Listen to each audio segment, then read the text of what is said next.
கொள்ளையடிக்கிறவங்கள்ட்ட பங்கு வாங்கிங்க.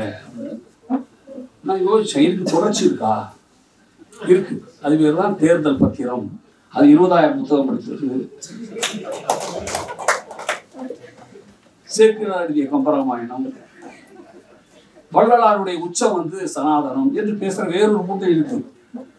இந்த கூட்டணி என் பார்வையில் காணா போக வேண்டும் என்றால் இந்த கூட்டணி வெல்ல வேண்டிய அவசியம் ஒன்று தமிழ்நாட்டில். என்னுடைய சிற்றறிவு கெட்டிய முறையில் சொல்கிறேன், நாம் ஏன் தெரியுமா அரசியல் பேசுறோம்? நம்ம ஏதோ யாரோ 2 பேரை அப்படிலாம் இல்லை, இப்படிலாம் புரிஞ்சுக்காதீங்க. ஏன் பேசுறோம்னா, தமிழன் விழுந்த இடம் சாதி. சாதி என்று தமிழ்நாட்டிற்குள் சங்க இலக்கியம் பேசிய தமிழரெல்லாம் வாழ்ந்த காலத்திற்கு பிறகு வந்த சாதி என்கிற சனாதன கோட்பாடு உள்ளே வந்ததோ, அங்குதான் தமிழன் அறிவில் கீழே விழுந்தான் என்கிற உண்மையை நாம் தயவு செய்து, உண்மையாகவே தமிழ் இலக்கியத்தில் குறிப்பாக சங்க இலக்கியத்தை, அது வந்து பக்தி இலக்கியங்களை பேசுறது புது கோஷ்டியே புறப்பட்டாங்க. நான் ரொம்ப ஆபத்தை உணர்ந்து ஒன்று சொல்றேன், நீங்க யாரும் என்ன தப்பா இருக்காங்க, நான் வெளியூர்காரன், திருச்சி சென்னைக்காரன் கிடையாது. உண்மையாகவே சொல்கிறேன், பேர் சொல்லக்கூடாது என்றால் சொல்கிறேன். பல பக்தி இயக்கங்களை முன்வைத்து அல்லது பக்தியை முன்வைத்த இலக்கியங்கள் முன்வைத்து நடக்கிற பல கூட்டங்கள், பல நிகழ்ச்சிகள் ஏறக்குறைய சங்கிகளின் தொடக்க கால முன்னுரையாக இருக்கிறது என்பதை மறந்தாங்க. நீங்க கம்பராமாயணத்தை தூக்குகிற அளவிற்கு என்று சிலப்பதிகாரத்தை நீங்கள் தூக்கப் போகிறீர்களோ அதுவரையிலும் உங்களுக்கு பிரச்சனை உங்களை தொடர்ந்து வந்து கொண்டே இருக்கும் என்பதை மறந்துடாதீங்க. ராஜவேல் எழுதின புத்தகம் நீங்கள் சில பேராவது வாய்ச்சிருப்பீங்கன்னு நினைக்கிறேன். சிலம்பு சித்திரம் பேரு, சிலம்பு சித்திரம், ஒரு அற்புதமான புத்தகம். ஒரு காந்தியன் ஒரு தேடலுக்காக லைப்ரரி ஃபோன் பண்ணி வேணும்னு கேட்டேன். எங்க நூலகர் நல்லவர், திருச்சிக்காரர் நல்லவர், உடனே கொடுத்து அனுப்பிச்சார். பிறகு நான் தான் முதல் ஆளு. அந்த புத்தகம் 18 வருஷம் முன்னாடி வெளியிட்டு இருக்காங்க. அதில் லைப்ரரி ஸ்லிப்பெல்லாம் ஒட்டியிருக்கு, சாப்பா குத்திருக்காங்க. நான் தான் முதல் ஆளு. இதுதான் நம்ம நாட்டோட நிலைமை. வள்ளலாரையும் வள்ளுவரையும் சுமப்பதை போலவே சிலப்பதிகாரத்தையும் சுமக்கிற தமிழன் தான் தப்பிப்பான். எனக்கு வந்து சங்க இலக்கியம் பற்றி பேசும்போது எனக்கு என்ன தோணும்னா, நான் கல்லூரி காலங்களில் தமிழ் படித்தோம், சங்க தமிழ்லாம் கொஞ்சம் படித்தோம். அப்போ வரைக்கும் அது தமிழின் பெருமையா இருந்துச்சு. பாலகிருஷ்ணன் வந்த பிறகுதான் தமிழரின் பெருமையா அது மாறிச்சு. இது ஒரு சின்ன வேறுபாடுன்னு நான் நினைக்கிறேன் அடிப்படையில். ஏன்னா களம் செய்யும் கோவே அப்படிங்கிற வார்த்தையை அவர் தான் முன் வச்சார். சங்க இலக்கியத்துக்குள்ள ஒரு பானை செய்கிற ஒரு உழைப்பாளியை கடவுளோ மன்னனோ அவருக்கு நிகரானவன் என்று சொல்கிற ஒரு பாணி இருக்குல்ல, அது பாலகிருஷ்ணனால் தான் வசப்பட்டது. அது மாதிரியே அணிசையும் எருமை அப்படின்னு வார்த்தை பயன்படுத்தினார். எங்களுக்குலாம் எருமையை தெரியும். பள்ளிக்கூடத்தில் வாத்தியார் திட்டிருக்காருங்கள, நல்லா எருமை அப்படின்னு. ஆனால் அந்த வாசனை இன்னைக்கு தான் சொன்னேன், பரவாயில்ல சார், அன்னைக்கு என்னங்கிட்டு தான் திட்டிருக்கீங்க என்று. அப்படி ஒரு அடையாளம் இருந்த ஐயா பாலகிருஷ்ணன். அதுபோலவே நான் மிகவும் மதிக்கிறேன் ஐயா எழுச்சாங்க. அது நல்லா குறிப்பு சொன்னார் பேசும்போது, கொள்ளையடிக்கிறவங்கள்ட்ட பங்கு வாங்கிங்க. நான் யோசிச்சேன், இதுக்கு தொடர்ச்சி இருக்கா? இருக்கு. அது பேர் தான் தேர்தல் பத்திரம் என்று. சரி, வாங்க கருப்பழனி வந்தோம்னு அரசியல் பேசணும் பாருங்க.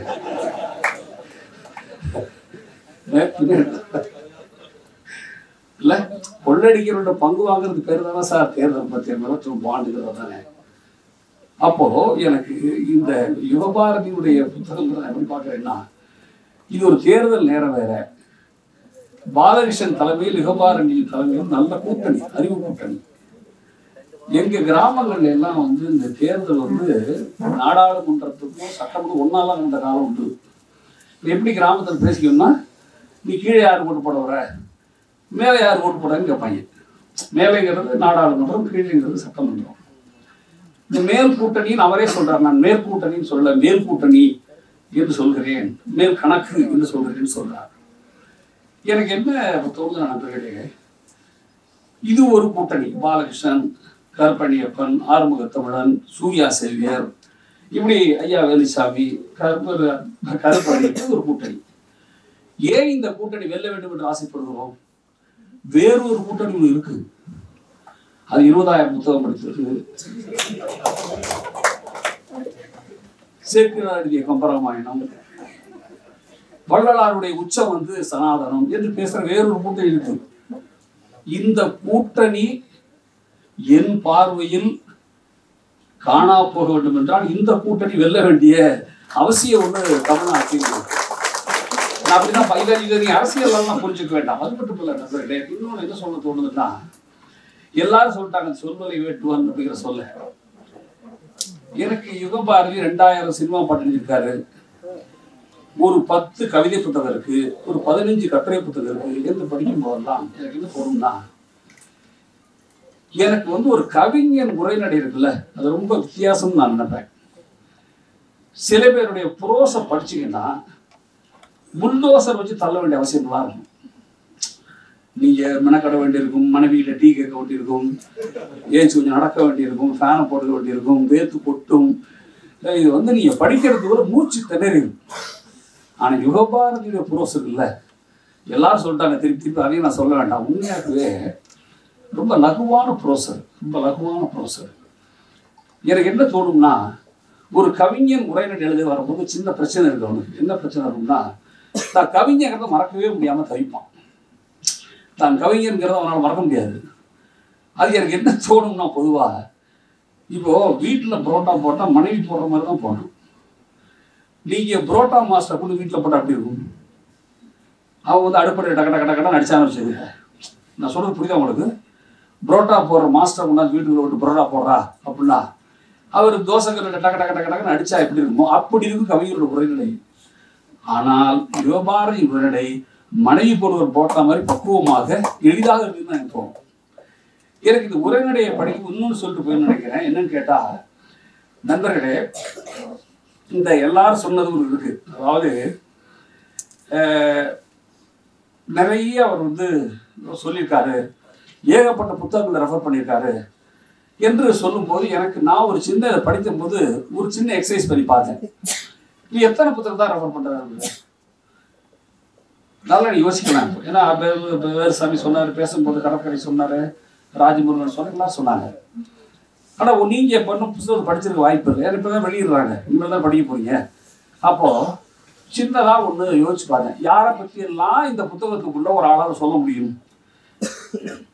ஏன்னா இந்த புத்தகத்துல அவரே ஒரு இடத்துல சொல்றாரு, கடலில் சரியாக இருந்தாலும் கண்ணீர் உப்பு கரிப்பதற்கு காரணம் தேவையில்லாமல் யோசிப்பது, தேவைக்கு மேலேயும் வாசிப்பது என்று ஒரு வரி இதில் வருது.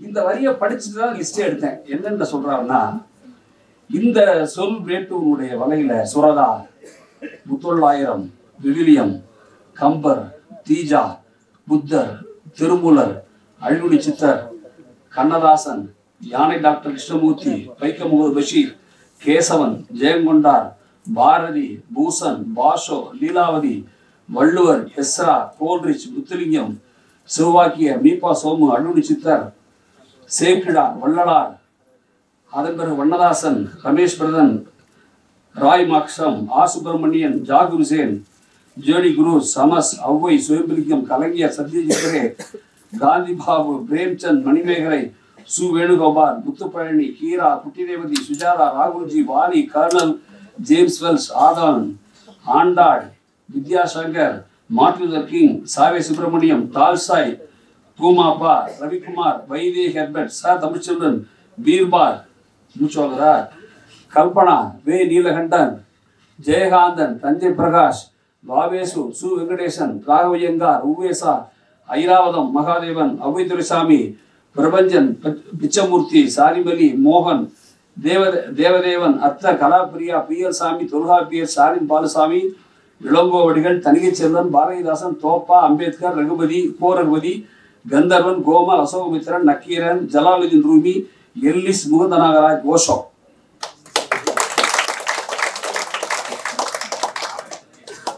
அதைத்தான் சொல்ல வரேன். இப்போ இவ்வளவு பேரை சொல்லி ஒருத்தர் சொல்லாம இருப்போனா கடைசியா பாலகிருஷ்ணன். ஏன் இதை சொல்றேன்னா, நாம ஒரு விஷயம் ஞாபகம் வச்சுக்கலாம். ஒரு நல்ல புத்தகம் என்ன செய்யணும் என்ன பொறுத்தவரைனா, அந்த புத்தகம் அந்த எழுதிய அந்த எழுத்தை தாண்டி இன்னும் சில பேர்ட்ட அழைச்சிட்டு போறதா நல்ல புத்தகத்தினுடைய அடையாளம்.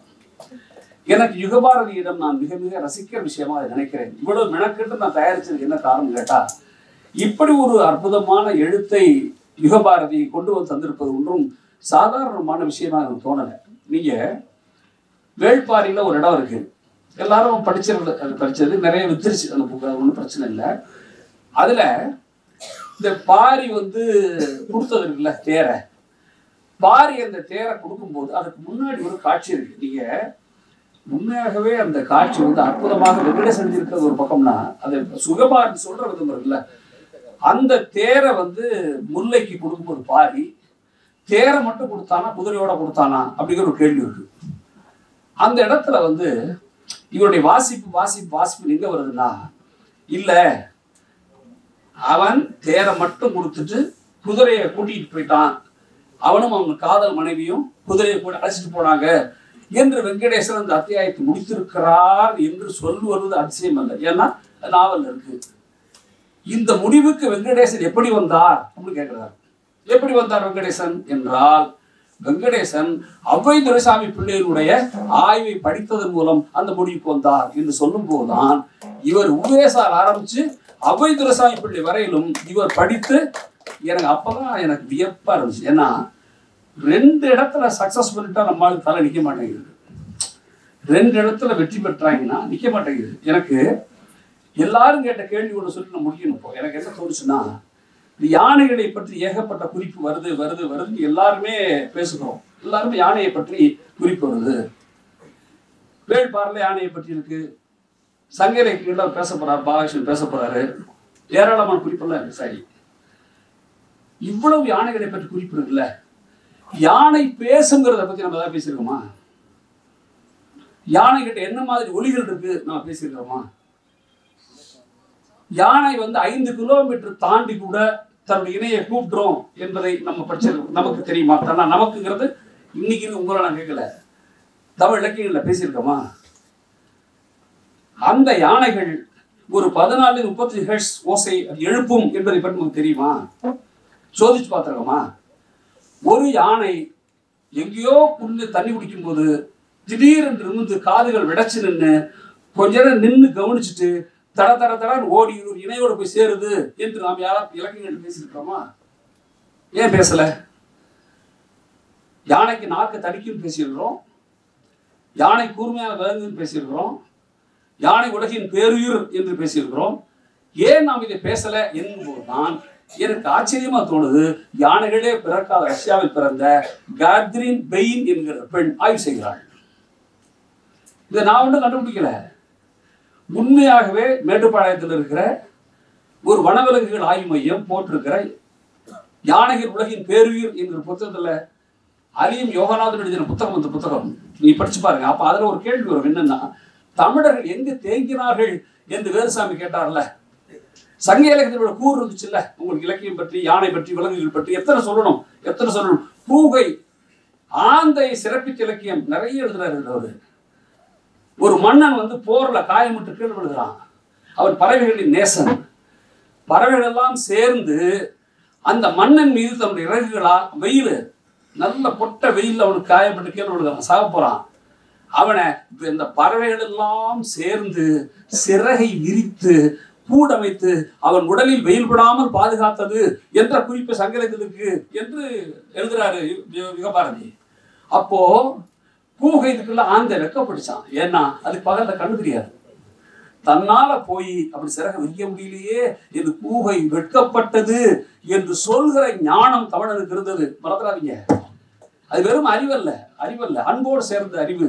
என் கேள்வி, அவ்வளவு சிறந்த விலங்குகளை உற்று கவனித்த தமிழனால் ஒரு பூகையை, பறவைகளை, யானையை, செடி கொடிகளை, ஒரு மரத்திலிருந்து இலை கீழே விழுந்துச்சுன்னா அது நுனி கீழே விழுகுதா, அடி கீழே விழுகுதா, காத்தை வெட்டிக்கிட்டே விழுகுதா என்பதை பொறுத்து மரத்தை முடிவு செய்ய முடியும் என்று தெரிந்திருந்த தமிழனுக்கு ஏன் சார் யானையை பற்றி இப்ப நான் சொன்னல ரஷ்யால பிறந்த பொண்ணு ஒருத்தி சொல்றா என்று ஏன் நம்மளால முடியல? என்னுடைய சிற்றறிவு கெட்டிய முறையில் சொல்கிறேன். நாம் ஏன் தெரியுமா அரசியல் பேசுறோம்? நம்ம ஏதோ யாரோ 2 பேரை அப்படிலாம் இல்லை, இப்படிலாம் புரிஞ்சுக்காதீங்க. ஏன் பேசுகிறோம்னா, தமிழன் விழுந்த இடம் சாதி. சாதி என்று தமிழ்நாட்டிற்குள் சங்க இலக்கியம் பேசிய தமிழரெல்லாம் வாழ்ந்த காலத்திற்கு பிறகு வந்த சாதி என்கிற சனாதன கோட்பாடு உள்ளே வந்ததோ, அங்குதான் தமிழன் அறிவில் கீழே விழுந்தான் என்கிற உண்மையை நாம் தயவு செய்து அந்த புள்ளியை தொடுவதற்கு சங்க இலக்கியம் பயன்படும் என்றால் நீங்கள் சற்று யோசித்து பாருங்கள் நண்பர்களே. அதில் வள்ளலாரை பற்றி ரொம்ப அருமையா அவர் 2 பேரை சொல்றார். தனக்கு மனசோர்வு வந்துச்சுன்னா தான் படிக்கிறது ஒன்று வள்ளலார் சொல்றாரு, இன்னொன்று பிரபஞ்சனுடைய கதையை சொல்றார். பிரபஞ்சனோட நல்ல பழகணும், வாய்ப்பெல்லாம் கிடைச்சது. நீங்க வள்ளலாரை பற்றி அவர் இசையமைப்பாளரும் பேசுகிறார். அந்த பாட்டு இருக்குல்ல, அந்த பாட்டு அதுல அந்த மண்ணில ஈரமுண்டு பாட்டு சொன்னார் இல்லையா, அந்த அந்த பாட்டு தான் எனக்கு பிடித்த பாட்டு. அந்த படத்தை ஜெய்பிபில் அது கடைசி கிளைமேக்ஸ் இருக்கும். அதுல நம்ம இசையமைப்பாளர் சொல்லிட்டு போகாத 2 வரி கடைசி வரி இருக்கு. அதுதான் வள்ளலாரை ஒழுங்கா படுத்ததோட அடையாளம் என் பார்வையில. அவர் சொல்றாரு, உண்மை வழி நீரிடந்தே போவதுதான் வாழ்வின் அறம், அன்பின் கொடி ஏற்றி வைக்க துணை சேரும் கொடி தரம். இந்த அன்பின் கொடி என்கிற வார்த்தை தான் யுகபாரதி வள்ளலாருக்குள் கரைந்ததற்கான அடையாளம் என்று நான் தயவு செய்யணும். நீங்க ஏன் ஒரு படைப்பாளி படிக்கணுங்கிற கேள்வி இருக்குல்ல, நீங்க பசி அப்படின்னு வர்றதை பத்தி அவர் பேசுவார், பாலகிருஷ்ணன் பேசுவாரு. ஏன்னா அவருடைய அற்புதமான உரை அது, அவருடைய பசி பற்றிய தமிழனுடைய பார்வை. அதுல சத்யஜித்தோட கதை ஒன்று சொல்றாரு. மரம் எப்படி மனுஷனை சாப்பிடும் என்று ஒரு கதை இருக்கு சத்யஜித்த. நான் ஏன் இதை எப்படி சொல்லணும்னு ஆசைப்படுறேன்னா, இளம் தலைமுறை இந்த கல்லூரியில் வைங்கிற பேச எனக்கு எப்பயும் பிடிக்காது. இந்த கல்லூரியில் பாடம் வாங்கி போய் வச்ச பாடத்தெல்லாம் படிச்சுட்ட மாதிரியும், இது ஒரு முக்கியாதனாலதான் இங்கே படிக்காமல் இருக்கிற மாதிரியும், அது ஒரு தப்பிக்கிற வழி. அது ஒரு தப்பிக்கிற வழி. நீங்க வாங்கி கொண்டு போய் பிள்ளைகளை கொடுத்து படிக்க சொல்லுங்க, அது ஒண்ணுதான் இருக்கிறதே சிறந்த வழி. நீங்க கல்லூரியில் எனக்கு நான் ஒரு புத்தகம் நான் எடுத்தா சொன்னேன், தப்பா அடிச்சுவீங்க. சிலப்பதிகாரம் பத்தி ஒரு நல்ல புத்தகம் இருக்கு, கு ராஜவேல் எழுதின புத்தகம். நீங்க சில பேராவது வாய்ச்சிருப்பீங்கன்னு நினைக்கிறேன். சிலம்பு சித்திரம் பேரு, சிலம்பு சித்திரம். ஒரு அற்புதமான புத்தகம். ஒரு காந்தியன் அவரு. ஒரு தேடலுக்காக லைப்ரரிக்கு ஃபோன் பண்ணி வேணும்னு கேட்டேன். எங்க நூலகர் நல்லவர், திருச்சிக்காரரு, நல்லவர், உடனே கொடுத்து அனுப்பிச்சார். பிறகு நான் தான் முதல் ஆளு. அந்த புத்தகம் 18 வருஷம் முன்னாடி வெளியிட்டிருக்காங்க. அதுல லைப்ரரி ஸ்லிப்பெல்லாம் ஒட்டியிருக்கு, சாப்பா குத்திருக்காங்க. நான் தான் முதல் ஆளு. இதுதான் நம்ம நாட்டோட நிலைமை. இப்போ உண்மையாகவே இந்த புத்தகத்தை யுகபாரதி சினிமாக்காரா எழுதுனது நல்லதா போச்சு.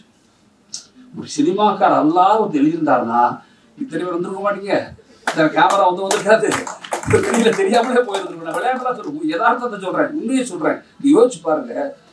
எனக்கு தமிழ் தமிழ் தமிழ் கல்லூரியில் சொல்வதை விட நண்பர்களே, என்னுடைய நிறைவா சொல்லிட்டு போறேன், என் பார்வையில் சொல்கிறேன், தமிழ் இலக்கியம் என்பதை ஏறக்குறைய ஒரு கைவிட்ட நிலையில கொண்டாந்து விட்டுருவோம். அது படிக்கிறதுக்கு ஆள் இல்லை என்று.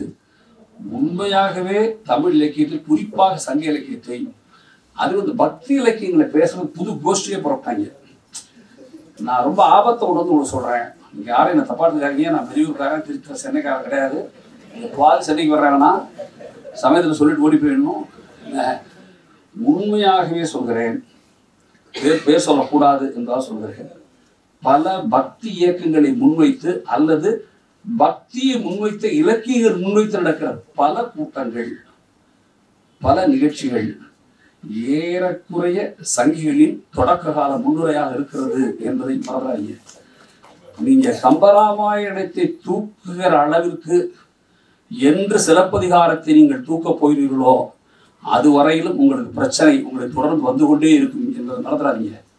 வள்ளலாரையும் வள்ளுவரையும் சுமப்பதை போலவே சிலப்பதிகாரத்தையும் சுமக்கிற தமிழன் தான் தப்பிப்பான் என்று புரிந்தால், எனக்கு ஐயா பாலகிருஷ்ணன் இருக்கிற மிக பெரும் மரியாதையே சங்க இலக்கியத்தை சொன்னார். பேசும்போது கடற்கரைலாம் சொன்னார். அதாவது அந்த சிந்துவெளி விட்ட இடமும் சங்க இலக்கியம் தொட்ட இடம்ங்கிற புள்ளி இருக்குல்ல, அந்த புள்ளி இருக்குல்ல, அந்த புள்ளியை தொட்டு நிறுவி நல்ல வேலை கீழடியும் கிடைக்க ஓரளவு தமிழன் எல்லா ஊர்லையும் தப்பிச்சுக்கிட்டு பேசிட்டு இருக்கான். கீழடிக்கு அப்போ அந்த எந்த இலக்கியங்களை எப்படி பார்க்கணும் என்பது மிக மிக முக்கியம். எனக்கு யுகபாரதியில் மிக மிக பிடித்தது, நிறைவாக சொல்கிறேன், சங்க இலக்கியத்தை மட்டுமல்ல சங்க இலக்கியத்தை படித்தும் படிக்காமலும் சங்க இலக்கியம் போலவே சிந்தித்த பலர் வாழ்ந்திருக்கிறான் என்று சொல்கிற முயற்சி இருக்குல்ல, அதுதான் தலை சிறந்த முயற்சி என்று எனக்கு தோணுது. இதுல சொல்லப்பட்ட பட்டியல் பெரிய பட்டியல் வேணும் தான் படிச்சேன். பட்டியல்ல சத்யஜித்ரா என்ன சங்க இலக்கியம் படிச்சாரா? வைக்கம் முகமது சங்க இலக்கியம் படிச்சாரா? ஏன் வைக்கம் மகிழ்ச்சியருடைய குரலும் சங்க இலக்கியத்தின் குரலும் ஒன்னா இருக்குது? ஏனென்றால் மானுடம் விரும்புகிற எல்லோருடைய குரலும் ஒரு மாதிரி இருக்கும் என்பதுதான் அந்த புள்ளிகளை தொட்ட யுகபாரதியை மனதார நெஞ்சார வாழ்த்து விடைபெறுகிறேன். பொதுவாக இந்த மாதிரி தமிழ், சங்க காலம், சங்க இலக்கியம் இதெல்லாம் வந்து நம்ம தியாகராஜன் மகாராஜன் சார் வந்து நல்ல வாத்தியார்கள் அமைஞ்சிருக்காங்க. எனக்கு கிடைச்ச தமிழ் வாத்தியார் பிச்சு இந்த டவுசரையெல்லாம் கிழிச்சு எடுத்துட்டாரு. அதனால அது மேல ஒரு அலர்ஜி எனக்கு எப்பயுமே இருக்கும்.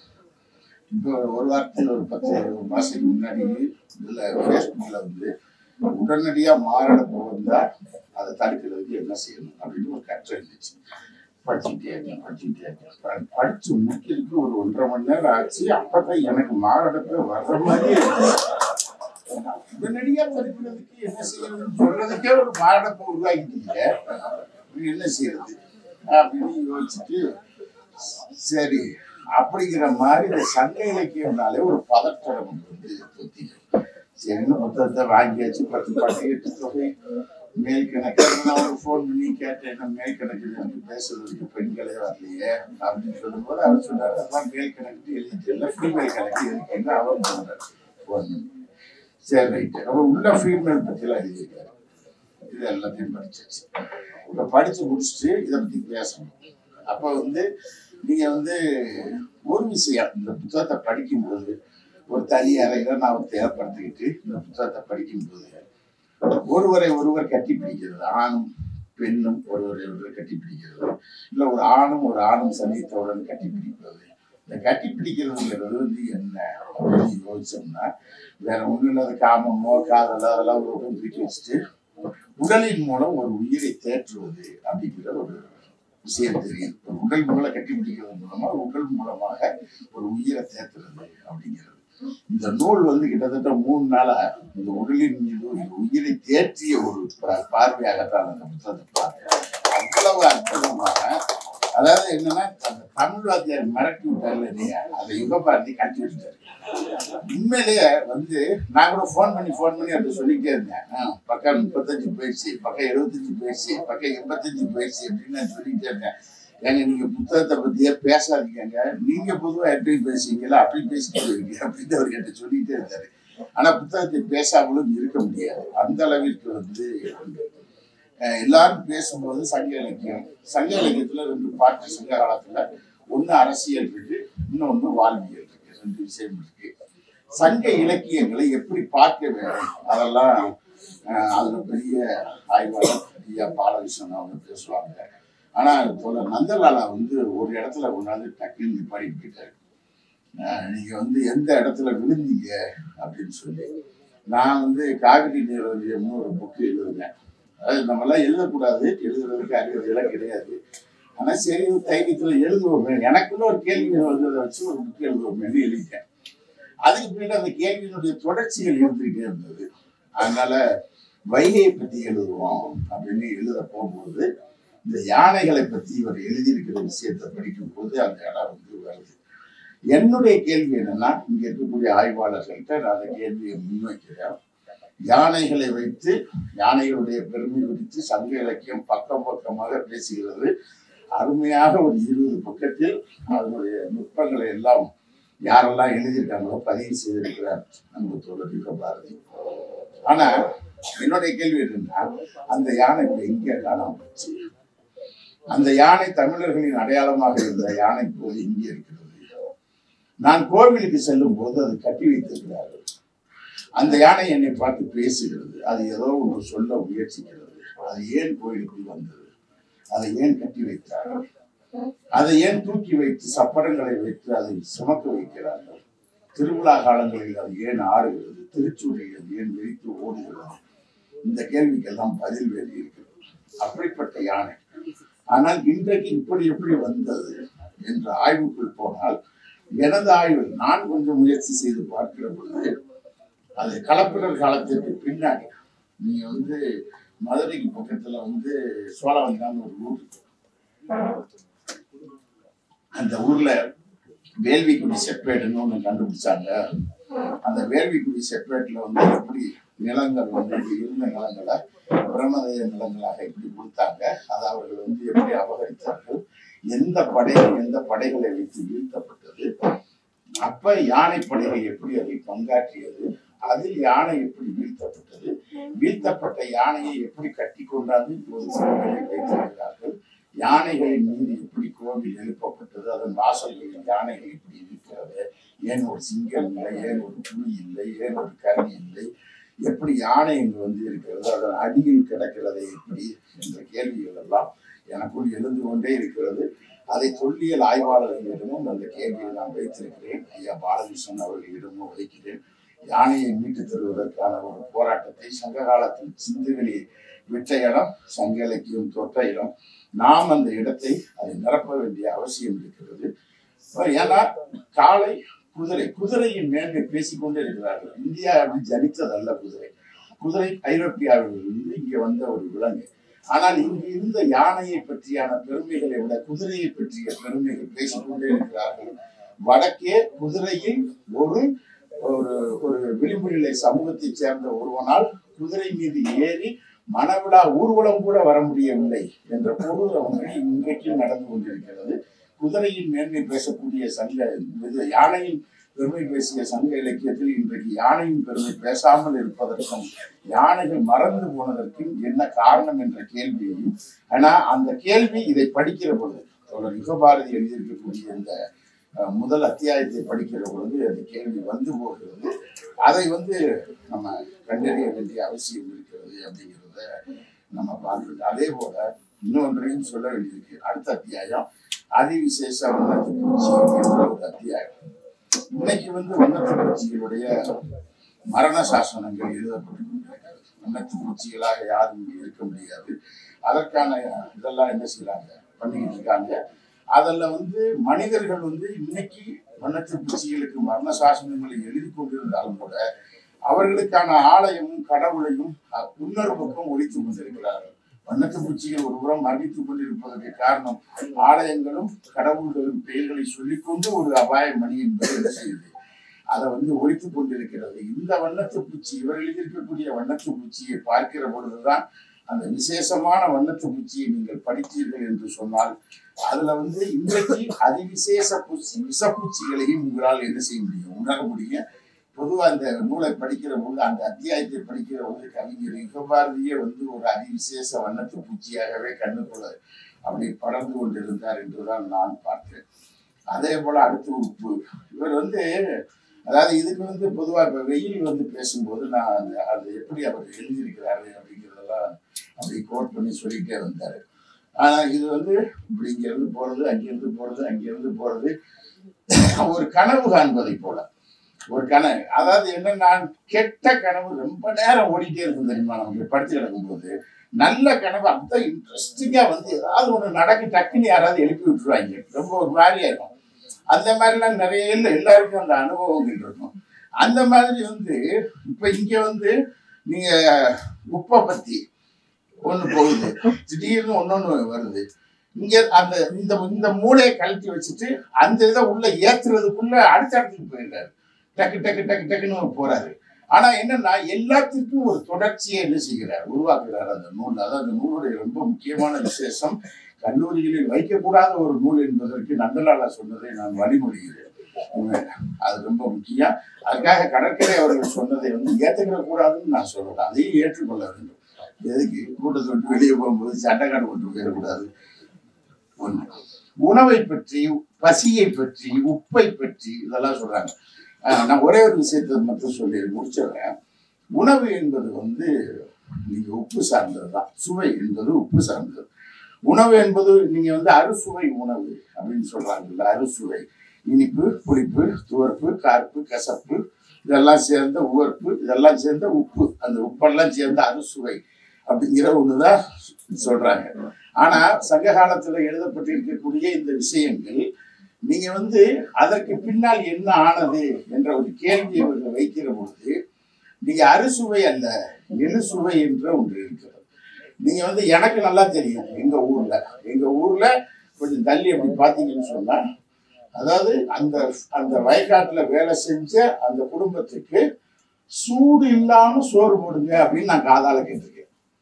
அதாவது அவர்கள் சூடே இல்லாமல் சாப்பிட்டதை நான் காதால் கேட்டிருக்கேன். அவர்கள் பிறந்த காலத்திலிருந்து, நான் சின்ன பையனா இருக்கிற பொழுது அந்த குடும்பத்தை சேர்ந்தவர்களுக்கு, அவருக்கு அந்த பெரியவருக்கு 60 வயது இருக்கும். 60 வயது வரைக்கும் சூடான உணவை ஒரு உண்ட வரலாறே கிடையாது. சூடான உணவு, சூடு என்பது ஒரு சுவை, அறுசுவை அல்ல, எழுசுவை. சூடு என்பது ஒரு சுவை. அந்த சூடு என்ற ஒரு சுவையை சங்க காலத்தில் சூடு என்ற ஒரு சுவை இருந்திருக்கிறது. இடைப்பட்ட காலத்தில் சூடு என்ற ஒரு சுவையவே ஒரு சமூகம் என்ன செய்திருக்கிறது, இழந்திருக்கிறது. அந்த இழப்பு எங்கிருந்து வந்து தமிழன் வீழ்கிறான் என்ற இடம் நந்தலாலா தொட்ட இடமாக இருக்கிறது. அந்த இடத்துலதான் வீழ்ச்சி அடைகிறார்கள். இவர் உப்பை பற்றி எல்லாம் பொதுவாக நீங்க எழுதி கொண்டே வருகிற பொழுது அதுலயும் ஒரு மேட்டிமைத்தனம் இன்னைக்கு இருக்கு. இன்னைக்கு நம்ம வீட்டுல பலசரக்கு ஜாமான் எழுத போகும்போது முதல்ல என்ன எழுதுறோம், மஞ்சள் தான் எழுதுறாங்க. ஆனா எங்க பாட்டி எழுதுனது நான் பார்த்திருக்கேன், உப்புன்னு எழுதியிருக்கு. உப்புன்னு தான் அரைப்பாங்க முதல்ல. உப்பு என கடற்புறத்தை சேர்ந்தவர்கள், இல்ல கடற்புறத்திற்கு அருகிலே இருக்கக்கூடியவர்கள், இல்ல கடற்புறத்திற்கும் இதற்கும் நெருக்கமான தொடர்பை உள்ளவர்கள் பலசரக்கு லிஸ்ட் போடும்போது உப்பு, மஞ்சள் அப்படின்னு 2வது இடத்துலதான் மஞ்சள் வைப்பாங்க. ஆனா இப்ப என்ன ஆகிடுச்சுன்னா எல்லாரும் இந்த மஞ்சள் அப்படின்னு முதல்ல எழுதுறது. இது வந்து ஒரு மேட்டிமைத்தனம். அதற்குள் தான் அந்த ஜாதியம், அந்த பிடிமானம், அந்த ஆதிக்கம் இவையெல்லாம் வந்து என்ன செய்கிறது, வந்து நிற்கிறது அப்படிங்கிறத நம்ம பார்க்க வேண்டியிருக்கு. உண்மையிலேயே பல இடங்களை படிக்கும்போது நீங்க வந்து இதை படிக்கும்போது ஒரு பதட்டமாவே இருந்தது இன்னொரு பார்வையில. அதாவது இந்த சமூகம் இப்படி இருந்த சமூகம், இடையில ஒரு சின்ன கேப், நடுவுல கொஞ்சம் பக்கத்தை காணாம். ஆனா அதற்கு பின்னால் இப்ப அடுத்து என்ன செய்ய போகிற இந்த புத்தகம் வந்து நிறைய கேள்விகளை எழுப்பிக் கொண்டே போகிறது. என்ன செய்ய போறீங்க, என்ன செய்ய போறீங்க, இப்படி வந்து ரூம் போட்டு சும்மா வெட்டித்தனமா பார்த்து கிடைக்கீங்கள, என்ன செய்ய போறீங்க அப்படின்னு ஒரு கேள்வி இந்த புத்தகம் கேட்டுக்கிட்டே இருந்துச்சு 3 நாளா. இந்த தொட்டதுல இருந்த இந்த கேள்வியை எழுப்புவதற்கு ரொம்ப மெனக்கெட்டு இருக்கிறார். உண்மையிலேயே வந்து இந்த நூலை படிக்கிற பொழுது அப்படிதான். எந்த இடத்துல வீழ்ந்தோம்ங்கிறதுக்கு மணிமேகலையை சுட்டி காட்டக்கூடிய ஒரு இடம் இருக்கிறது. அதை நீங்க பாத்தீங்கன்னு சொன்னா, நான் காவிரி நீரோவியம் புக்கு எழுதும் போது தலைக்காவிரிக்கு போனேன். அங்கிருந்து கூடல இருந்து டிராவல் பண்ணி வந்தேன். அப்ப அந்த பாகமண்டலம் அப்படி தலைக்காவிரி வரும். தலைக்காவிரிக்கு அடுத்து ஒரு 8 கிலோமீட்டருக்குள்ள மலை இடுக்கலுக்குள்ள காவிரி போயிடும். அப்புறம் வந்து வெளிப்படுற இடம் பாகமண்டலம். அந்த பாகமண்டலத்துல ஒரு பாகமண்டல ஈஸ்வரர் கோவில் ஒண்ணு இருக்கு. அந்த கோவில்ல வந்து ஒரு அட்சய பாத்திரம் இருக்கும். அதுல நெல்மணிகளை போட்டு வச்சிருப்பாங்க. அந்த நெல்லை வந்து விவசாயிகள் எடுத்துட்டு போய் அதை வயக்காட்டுல விதைச்சாங்கன்னு சொன்னா அது வந்து என்ன செய்யும், நிறைய விளையும் அப்படிங்கிறது. நீங்க வந்து என்ன இவர் எழுதியிருக்கக்கூடியதுல பார்த்தோம்னு சொன்னா, மணிமேகலை வைத்திருந்தது அட்சய பாத்திரம் அல்ல, மணிமேகலை வைத்திருந்தது அமுத சுரபி. என்ன அந்த இடத்துல வித்தியாசம் எதுவாக இருக்குன்னு சொன்னா, அட்சய பாத்திரம் என்பது பக்தியை முன்வைக்கிறது, மணிமேகலினுடைய அமுத சுரபி அறத்தை முன்வைக்கிறது. பக்திக்கும் அறத்துக்குமான வேறுபாடுதான் அறமாக இருந்ததை பக்தியாக மாற்றிய ஒரு இடம் இருக்கிறதா, அந்த இடத்தில் தான் சமூகம் தன்னை மேன்மையாக கருதி கொண்டு கீழ்மையாக சென்று விட்டது என்ற பார்வை வந்து இவரது நூலை படிக்கிற பொழுது இந்த மாதிரியான கேள்விகள் எழுந்து கொண்டே இருக்கிறது. அதை நோக்கிய தேடலை நோக்கியும் இந்த புத்தகம் வந்து படிச்சு முடிச்ச உடனே தேடலை நோக்கிய ஒரு இடத்துக்கு கொண்டு போகுது. யுகபாரதி என்ன கருத்தெல்லாம் ஒரு வகையில் இருக்கணும் நிறைய பேசிட்டாங்க. ஆனா தொடர் யுகபாரதியை பற்றி அவர் எழுதியிருக்கக்கூடிய இந்த எழுத்து இன்னொரு விஷயம், அதை படிக்கும் போது ஒரு விஷயம் ஞாபகத்துக்கே வரல. என்னன்னா, இதை படிக்கிற பொழுது அந்த காலம் எழுதுற ஒரு முகம் வந்துகிட்டே இருக்கும். சில புத்தகங்கள் எல்லாம் படிக்கும் போது எழுதுற ஒரு முகம் வந்துகிட்டே இருக்கும். இதை படிக்கிற பொழுது எந்த இடத்துலயும் எழுதின ஒரு முகம் வரவே இல்லை. நீங்க ஒண்ணு அந்த அந்த காலத்தை தெரியுது, அப்புறம் வந்து அதுக்கு பின்னாடி அன்றைக்கு எப்படி இருந்திருப்பாங்க அப்படின்னு தெரியுது, எப்படி விழுந்திருப்பாங்கன்னு தெரியுது, எப்படி எழ வேண்டும் என்பது தெரியுது. ஆனால் சங்க இலக்கியத்தையும் சங்க காலத்தையும் அதனுடைய உள்ளடக்கம் என்ன என்று நான் பார்க்கிற பொழுது, நீங்க வந்து உப்பை பத்தி நான் சொன்னல, குறிஞ்சிக்கு உப்பு வண்டி போடுகிறது, என்ன பாடல்கள்ல சொல்றாங்க, அது என்ன உரைக்குது என்று நான் புரிந்து கொண்ட வகையில் நீங்க வந்து சங்க காலம் அப்படிங்கிறது வந்து ஒவ்வொரு காலமும் இன்றைக்கு இருக்கக்கூடிய காலம் வரைக்கும் ஒவ்வொரு காலமும் எப்படி மாறுபடுகிறது, மாறுபட்ட கூறு எது, முக்கியமான கூறு எது என்று பார்த்தால் அந்த சமூகத்தினுடைய உற்பத்தியும் அந்த சமூகத்தினுடைய சந்தைப்படுத்தும் தன்மையும் அந்த சமூகத்தில் நுகர்வு சம்பந்தப்பட்டது. உற்பத்தியும் சந்தைப்படுத்துதலும் நுகர்வும் ஒவ்வொரு காலத்திலும் மாறுபடுகிற பொழுது இது யார் கைக்கு மாறுகிறது என்று வருகிற பொழுது அந்த சமூகத்தில் இருக்கக்கூடிய மதிப்பீடுகள் மாறுகிறது, உயர்கிறது, தாழ்கிறது. இன்றைக்கு உற்பத்தியும் சந்தைப்படுத்துதலும் நுகர்வும் தான் சமூகத்தினுடைய அரசியலை தீர்மானிக்கிறது, சமூகத்தினுடைய வாழ்வியலை தீர்மானிக்கிறது. அந்த வாழ்வியல் சங்க காலத்தில் இருந்து இப்போது வரைக்கும் வருகிறது. அதற்கு இந்த மூன்றும் தான், இந்த உற்பத்தியும் சந்தைப்படுத்துதலும் நுகர்வும் தான் அரசியலையும் வாழ்வியலையும் அனைத்தையும் தீர்மானிக்கிறது. அதனுடைய ஒவ்வொரு பாடல்களும் இதில் பட்டு தெரிக்கிறது. இன்றைக்கு வாழக்கூடிய காலத்தில் இந்த தேர்தல் நடைபெற்றிருக்கக்கூடிய இந்த காலத்தில் அப்படித்தான் இந்த சமூகம் எப்படி மாறி இருக்கிறது என்பதை நாம் புரிந்து கொள்ள முடிகிறது. இந்த கருவிகளுடைய கை, இப்பொழுது இந்த கருவிகள் யார் கையில் இருக்கிறது, அது யார் கைக்கு மாற வேண்டும் என்பது குறித்தான ஒரு கேள்விகளை எல்லாமே இது இந்த நூல் எழுப்பிக் கொண்டே இருக்கிறது. இந்த நூலை தயவு செய்து படியுங்கள்.